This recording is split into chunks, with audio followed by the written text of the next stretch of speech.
La clase que vamos a comenzar hoy es sobre biosensores. Los temas, vamos a ver una breve introducción, aplicaciones, cuáles son las características generales de un biosensor y cómo se construyen un biosensor enzimático, microbiológico o inmunológico. ¿Qué son los bioreceptores?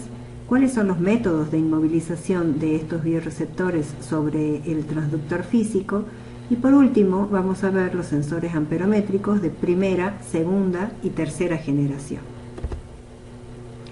Bueno, todos los organismos vivos, los seres humanos, los animales, las plantas, intercambian información con su medio ambiente, ya sea para localizar nutrientes, para encontrar a las hembras o para distanciarse de sustancias tóxicas. Para esto utiliza receptores químicos. Entonces, haciendo uso de esta, imitando esta capacidad de los seres vivos, se puede utilizar estos receptores para sensar o medir determinadas sustancias. Para la biodetección se pueden utilizar receptores de diferentes tipos, algunos que utilizan reacciones químicas como el gusto y el olfato, u otros que utilizan principios físicos como la vista, el oído o el tacto. Estas son diferentes herramientas que utilizan los seres vivos para reconocer estas sustancias químicas presentes en el ambiente. Y una vez que estas sustancias son detectadas por estos sistemas de reconocimiento, la información se transmite a través de un conjunto de reacciones físico-químicas hacia el cerebro que las procesa.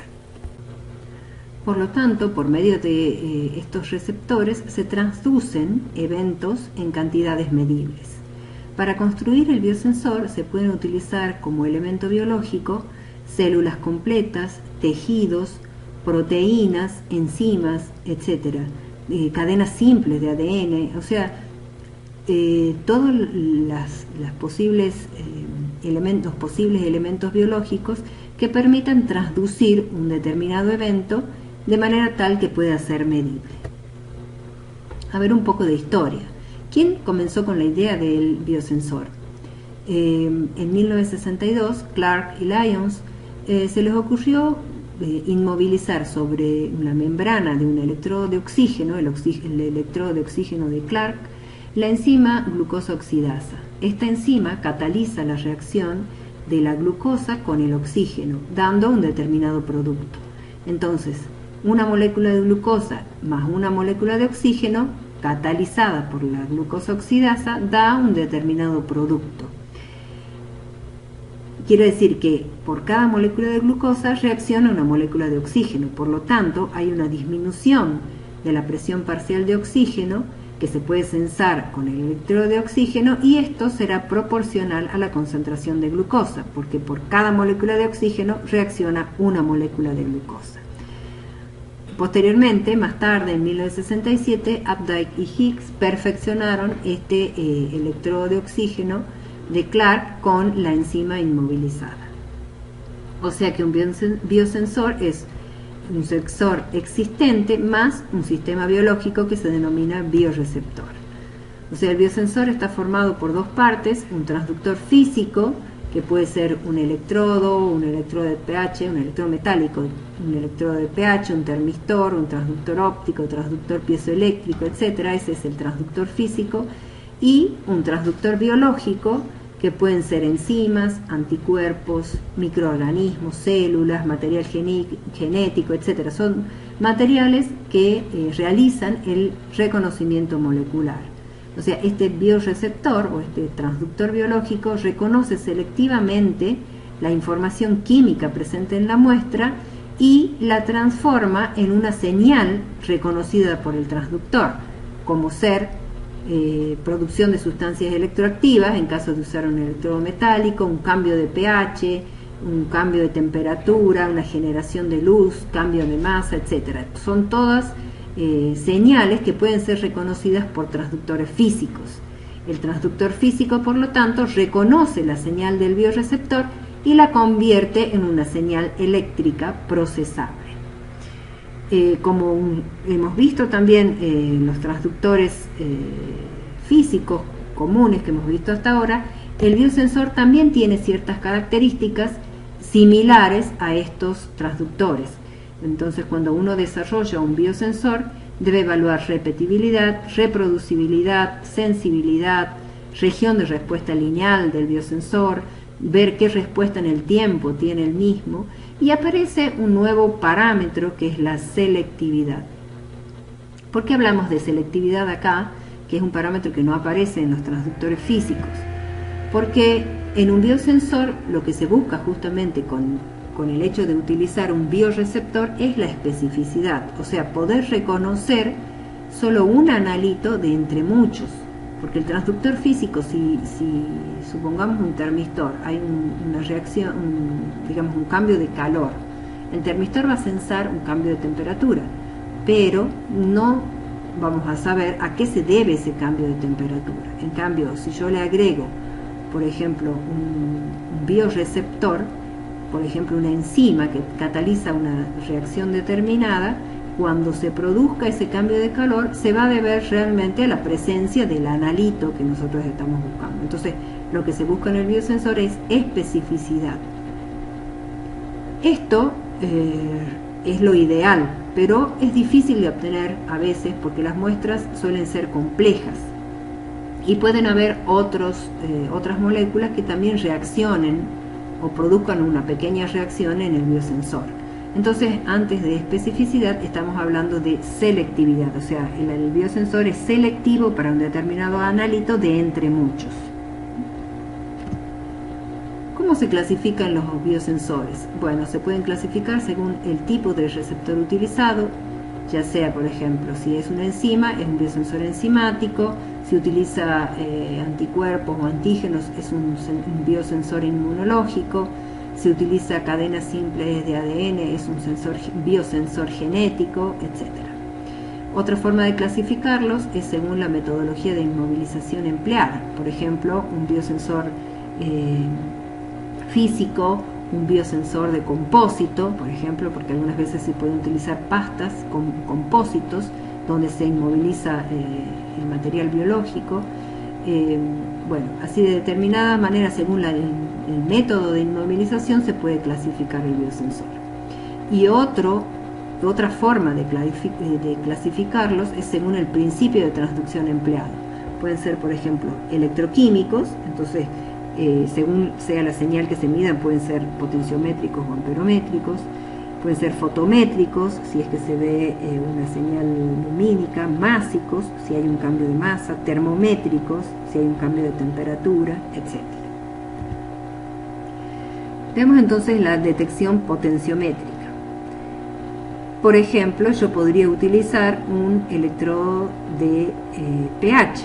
Como conocemos, el electrodo de pH o el electrodo de vidrio tiene una membrana selectiva iones, que mide la diferencia digamos, y tiene dos electrodos de referencia, uno interno y otro externo, que mide la diferencia de potencial entre dos electrodos sumergidos en la solución. Y esa diferencia de potencial se puede calcular por medio de la ecuación de Nernst, ¿sí? Que ya la hemos visto. En el otro caso, en la detección por la técnica amperométrica, lo que cambia aquí, cuando se produce la presencia del analito, es un cambio en la corriente, y esta corriente será proporcional a la concentración de la especie electroquímica activa. Por ejemplo, aquí vemos un biosensor de glucosa, en el cual, digamos que es amperométrico. Por ejemplo, tenemos un electrodo de platino, donde se coloca una membrana selectiva, y esta membrana selectiva solo permite el paso del peróxido. Acá tenemos una capa enzimática, donde están las enzimas inmovilizadas, y esta es la solución, donde está la glucosa,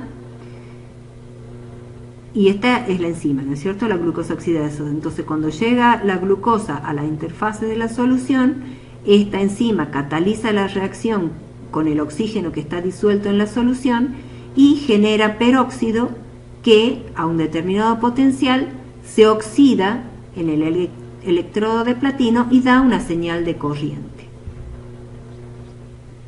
En el caso del electrodo caso potenciométrico que habíamos visto, el electrodo de pH es un electrodo potenciométrico y tiene la característica de que tiene una impedancia de entrada muy alta porque es un electrodo de vidrio. Bueno, se puede utilizar en lugar de ese un transductor ISFET, o sea, un transistor de efecto de campo sensible a iones, que permite, por medio de una medición de corriente, medir el pH. Y al ser un transductor de otro tipo, se soluciona el problema de la alta impedancia de salida del electrodo de pH. En este caso, la corriente de drenaje es proporcional al pH de la solución. Aquí tenemos un transistor FET, un ISFET, donde tenemos el sustrato, que es de silicio tipo P, y la fuente y el drenaje de silicio tipo N.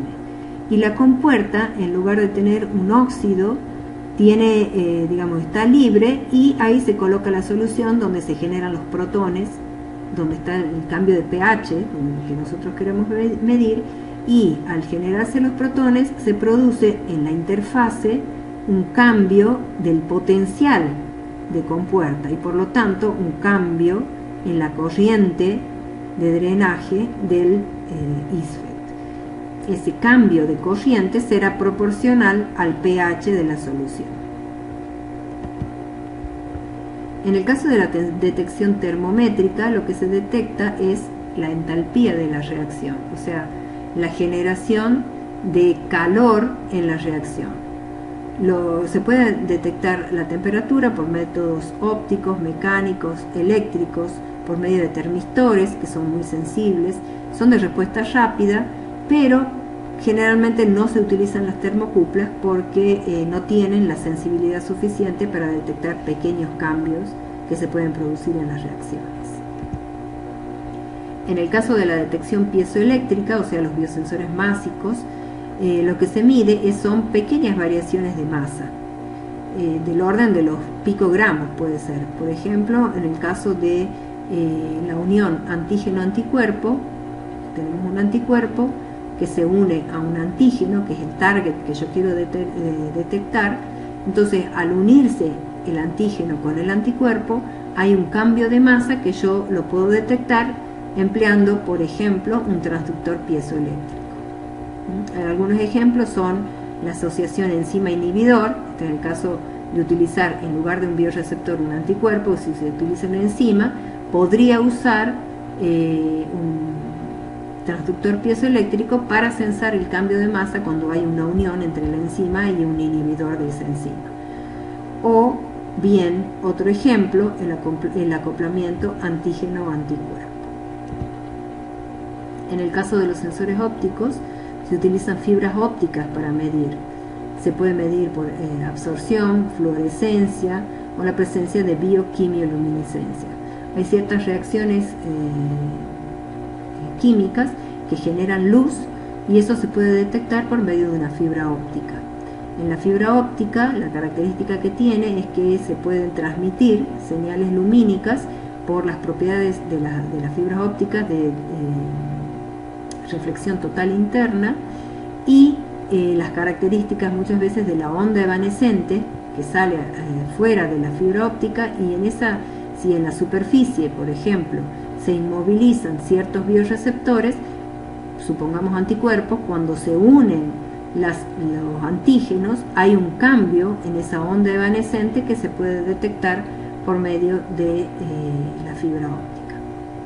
Esta tiene la característica de que permite detectar muy bajas concentraciones de analitos, del orden de los picogramos o nanogramos. En el caso de los biosensores microbianos, se utilizan bacterias o microorganismos inmovilizados y vivos. La ventaja de esto es que los microorganismos tienen los sistemas enzimáticos completos. Es decir, no es que se necesite una enzima específica, purificada, sino que ya tiene todo el sistema enzimático. En caso de que la enzima utilice cofactores, por ejemplo, ya los tiene incorporados la célula. La ventaja, por lo tanto, es que mantiene la enzima en su ambiente natural, ¿sí? y tiene ya sus cofactores en caso de necesitarlo para reaccionar la enzima. Pero la desventaja es que, obviamente, al ser microorganismos vivos, se necesita de medio de cultivo fresco permanente para mantener vivas las células, y a su vez que también, si bien al ser una ventaja el tener todas las enzimas, también es una cierta desventaja en el sentido de que pierde especificidad, ya que el microorganismo podría también metabolizar diferentes moléculas. Veamos ahora cuáles son los pasos para construir un biosensor. En primer lugar, se debe seleccionar el bioreceptor adecuado, o sea, el dispositivo de reconocimiento molecular que me permitirá censar y detectar y cuantificar, por supuesto, el analito que yo quiero medir. Una vez que tenemos determinado el bioreceptor adecuado, debemos elegir el transductor. Este transductor tendrá que ser un transductor físico que permita detectar la señal de reconocimiento molecular emitida por el bioreceptor. Y a su vez, una vez elegidos estos dos, el transductor físico y el transductor biológico, hay que elegir el método de inmovilización adecuado para fijar el bioreceptor al transductor físico. La elección del transductor depende de varios factores.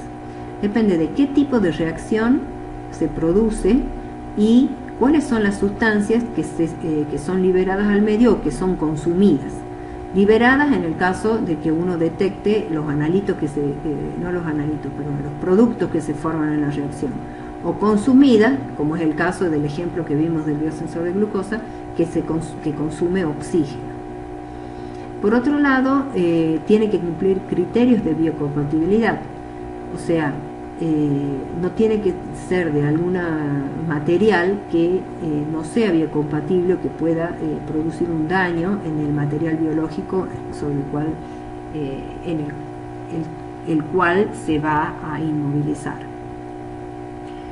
Y hay que tener en cuenta también cuáles son los interferentes químicos, o sea, si está la presencia de determinados interferentes para los cuales ese transductor físico también podría ser sensible.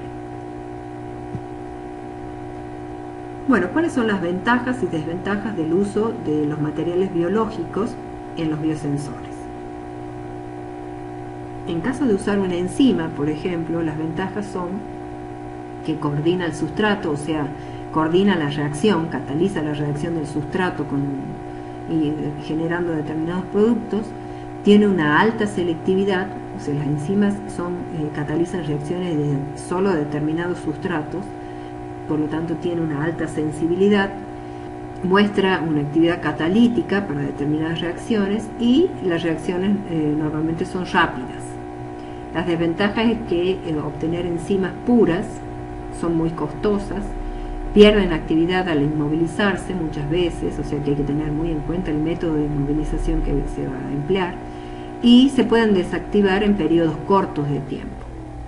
En caso de utilizar tejidos animales o vegetales, las enzimas se mantienen en su ambiente natural, esa es la ventaja, se estabiliza la actividad de la enzima, pueden funcionar donde muchas veces las enzimas puras no funcionan porque necesitan de algún cofactor o de otras enzimas, y bueno, por supuesto que también son más económicas que las enzimas puras, pero a su vez también pierden selectividad al tener, al poder reaccionar con otras cosas, y a veces son mezclas de enzimas que también a veces desactivan el sensor.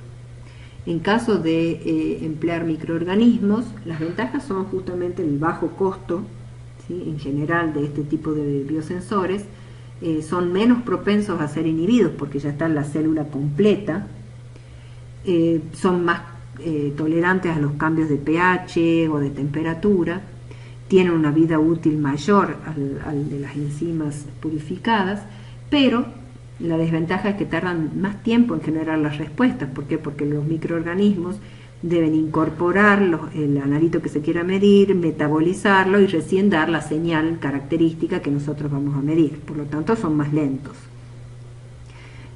Por lo tanto, a su vez también presentan un tiempo de reutilización más largo y, algo que es muy obvio, hay una pérdida de selectividad por la variedad de enzimas presentes dentro de las células. En el caso de utilizar ácidos nucleicos, la gran ventaja es que son altamente selectivos, mucho más que todos los otros casos. Se pueden emplear para la detección de fallas genéticas, enfermedades infecciosas, virales, etc.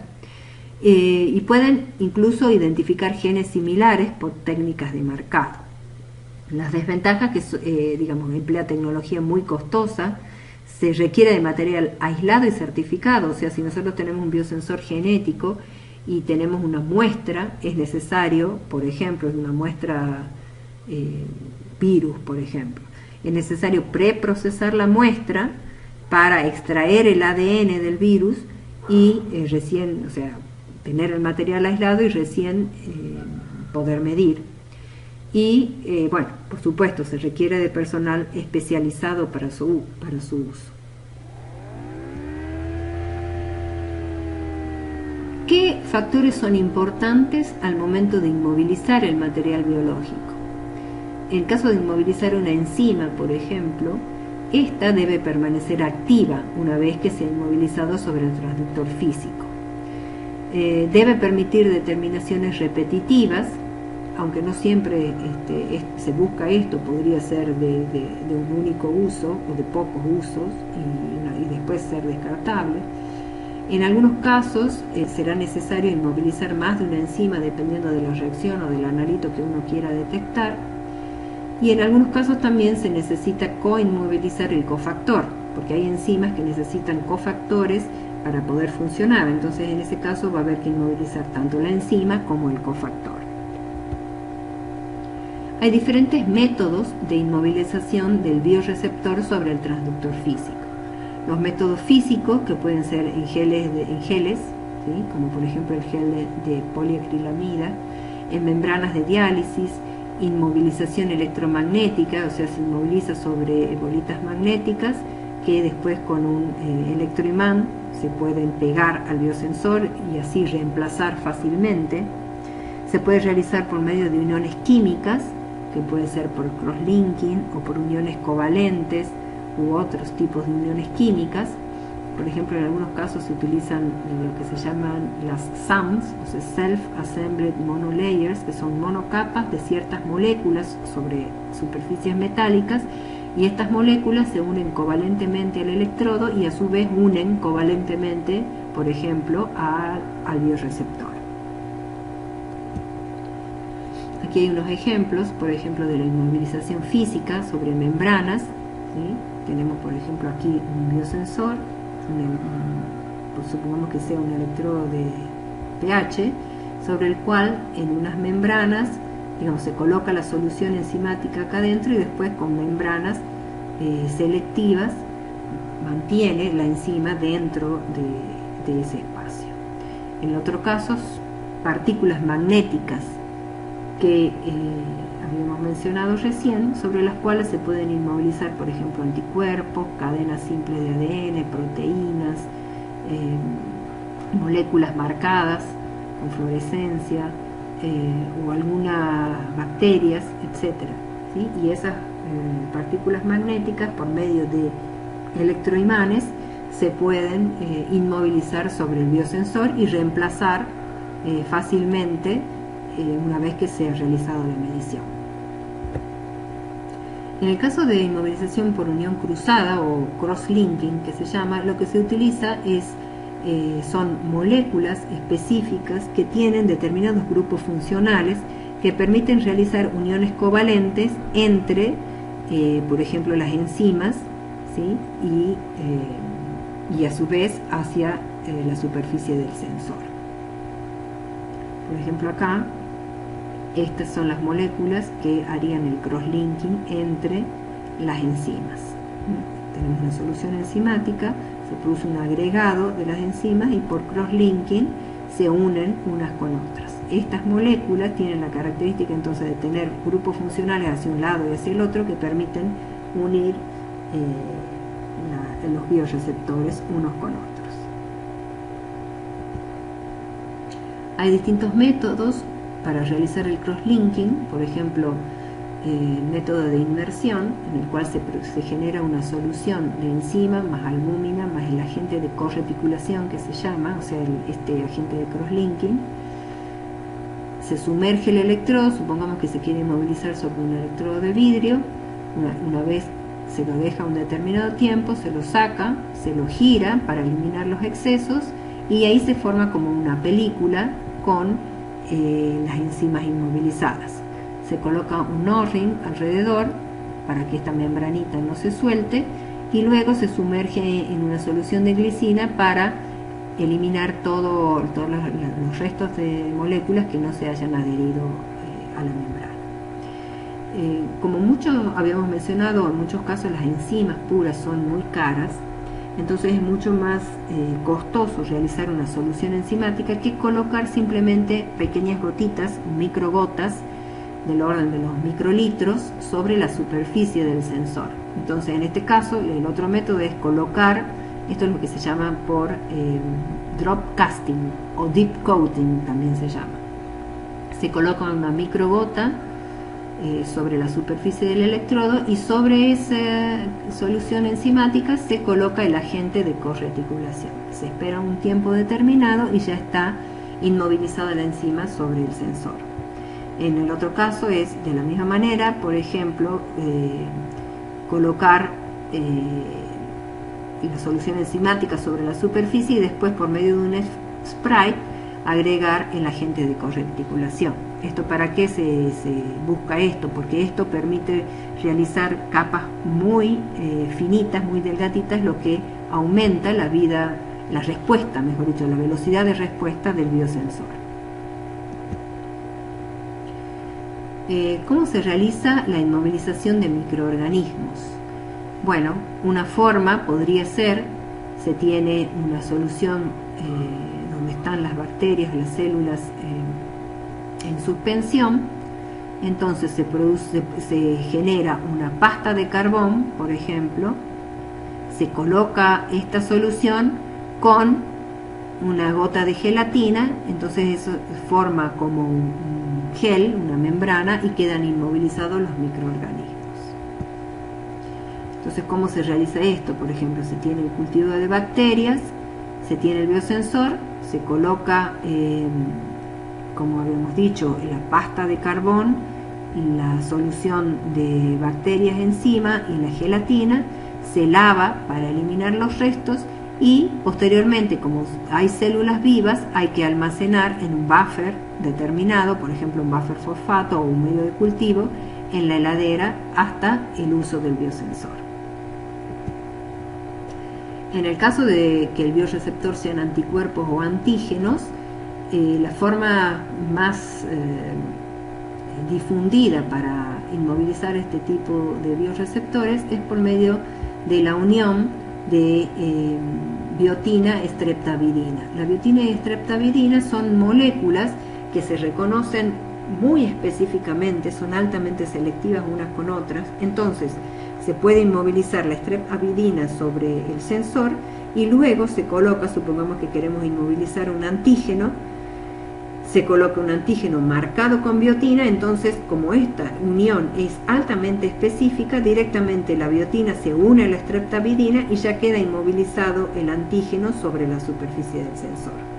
¿Cómo se realiza la medición después? Por ejemplo, este anticuerpo es el anticuerpo target, el analito que yo quiero medir, supongamos que este sea un antígeno para una determinada enfermedad, y quiero ver si el paciente tiene los anticuerpos, o sea, tiene la enfermedad. Para eso, si el paciente tiene la enfermedad, ha generado los anticuerpos. Entonces, supongamos se coloca una muestra de sangre y el anticuerpo se une específicamente a ese antígeno y luego, una vez que se ha unido la muestra con el antígeno, se utiliza un anticuerpo secundario que se llama un anticuerpo secundario marcado con una molécula fluorescente, que este anticuerpo se une muy específicamente con el anticuerpo primario, que es este anticuerpo secundario se une específicamente al anticuerpo primario.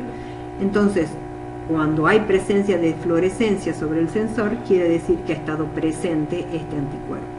En caso de que, supongamos, la muestra de sangre es negativa, o sea, no tiene estos anticuerpos, este anticuerpo secundario, cuando yo lo coloque después, no va a tener a quién unirse. Entonces, cuando yo lave, se va a salir todo esto y el sensor no aparecerá fluorescente.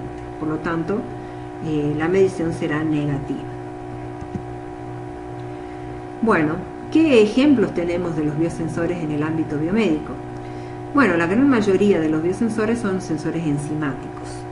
Tenemos el ejemplo del biosensor de glucosa, que con una pequeña gota de sangre se coloca sobre una tira reactiva, y esta tira reactiva tiene inmovilizada la glucosa oxidasa y realiza una detección electroquímica de la glucosa presente en la muestra de sangre.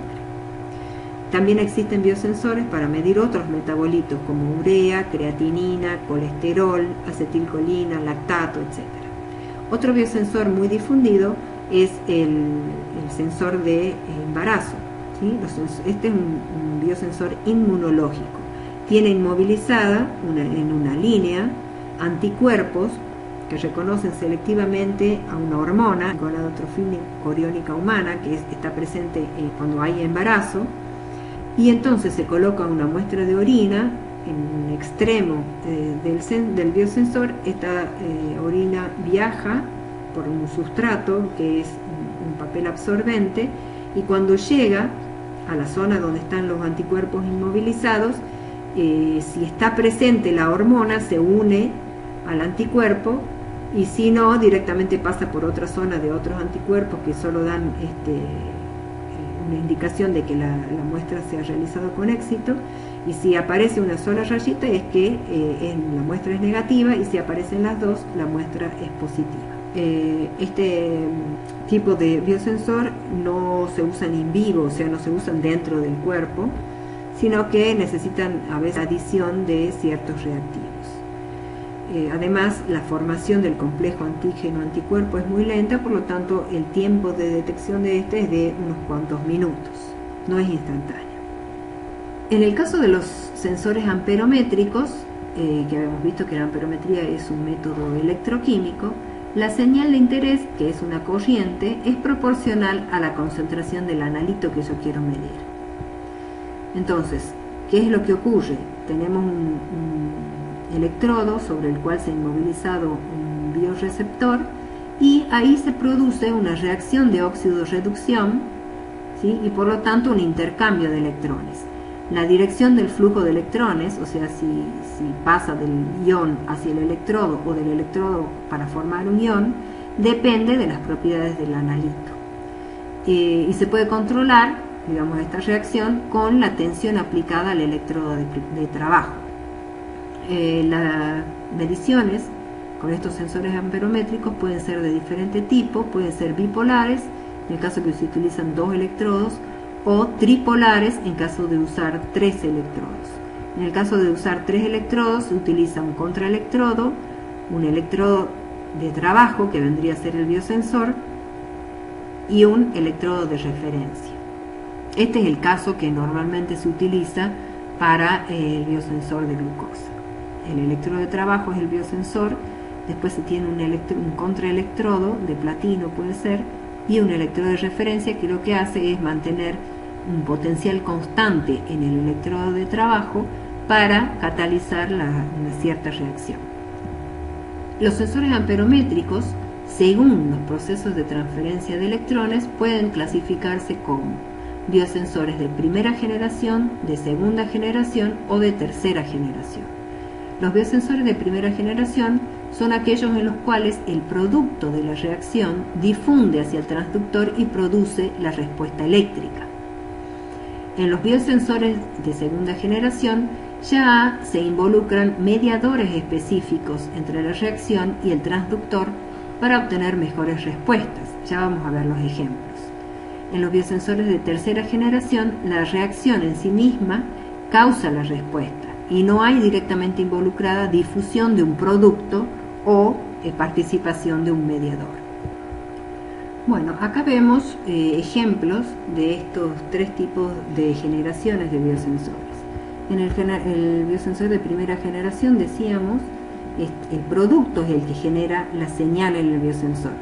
Este es el ejemplo del biosensor de glucosa, por ejemplo, que tenemos la enzima glucosa oxidasa que cataliza la reacción de la glucosa con el oxígeno, dando un producto que es el peróxido, y este peróxido es el que se oxida en el electrodo y da la señal amperométrica en el sensor.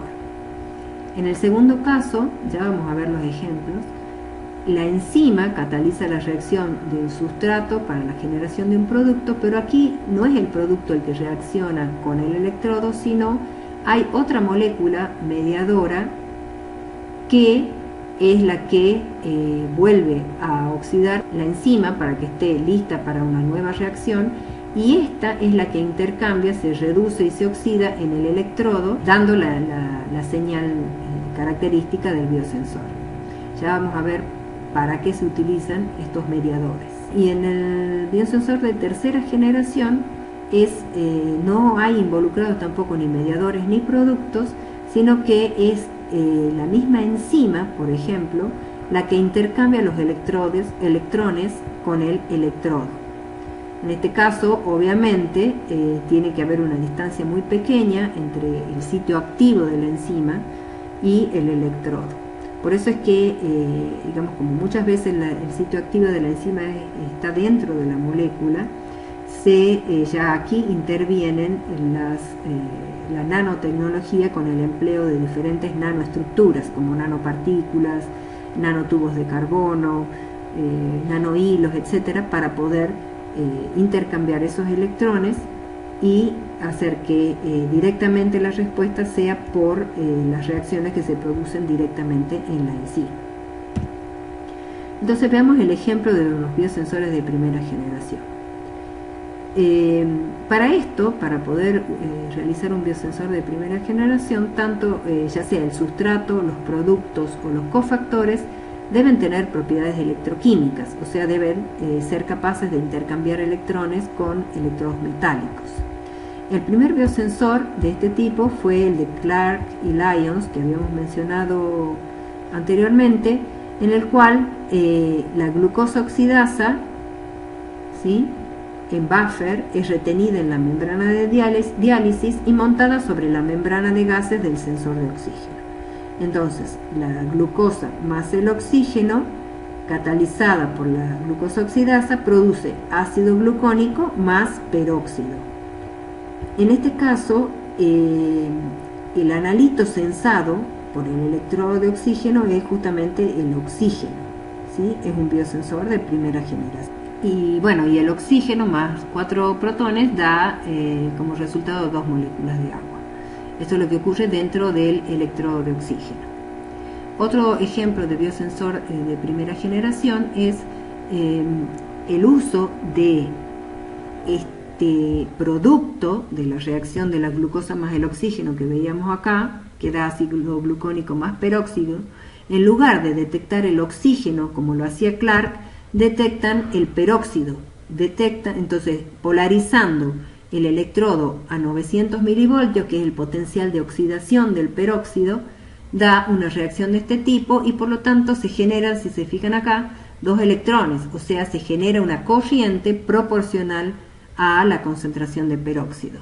Entonces, se aplica un potencial adecuado de electrooxidación del peróxido y por medio de eso puedo cuantificar la concentración de glucosa de la muestra, porque por cada molécula de glucosa se genera una molécula de peróxido. La reacción de redox del peróxido es a 900 milivoltios versus un electrodo de plata, cloruro de plata. Pero a este potencial también hay interferentes, como por ejemplo el ácido ascórbico o la vitamina C. En el caso de las muestras de sangre, en la sangre también hay ácido ascórbico, por lo tanto sería un interferente a este potencial. Y por eso es que surgen los biosensores de segunda generación, en donde hay una mediación electrónica, se incorpora un mediador que es el que realiza la transferencia electrónica entre el sitio activo de la enzima, en este caso de la glucosa oxidasa, y la superficie del electrodo. Es decir, por medio del empleo de estos mediadores se modifica el potencial de trabajo del biosensor y por lo tanto ya no serían un problema los interferentes, como mencionábamos hace rato.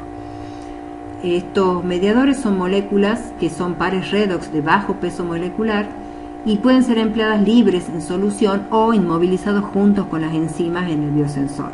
Entonces, como decíamos, la característica es de que modifican el potencial de trabajo del biosensor, evitando los interferentes. Y por último, los biosensores de tercera generación, que son los que, en los cuales la enzima misma, el sitio activo de la enzima, por ejemplo, esta es la glucosa oxidasa que tiene el sitio activo acá, es la que directamente intercambia electrones con el electrodo. La gran ventaja de estos biosensores es la mayor selectividad porque digamos, se ve cuando realmente la enzima está trabajando y como la enzima es muy específica, entonces aumenta la selectividad del biosensor y son menos susceptibles a los interferentes porque el interferente no produce una reacción digamos muy alta en el de la enzima y por lo tanto no se detectan cambios grandes en el electrodo. Estos potenciales a los cuales trabaja, digamos, se intercambian los electrones con el sitio activo son potenciales mucho menores, por lo tanto los interferentes no estarían participando de la reacción. Las desventajas es que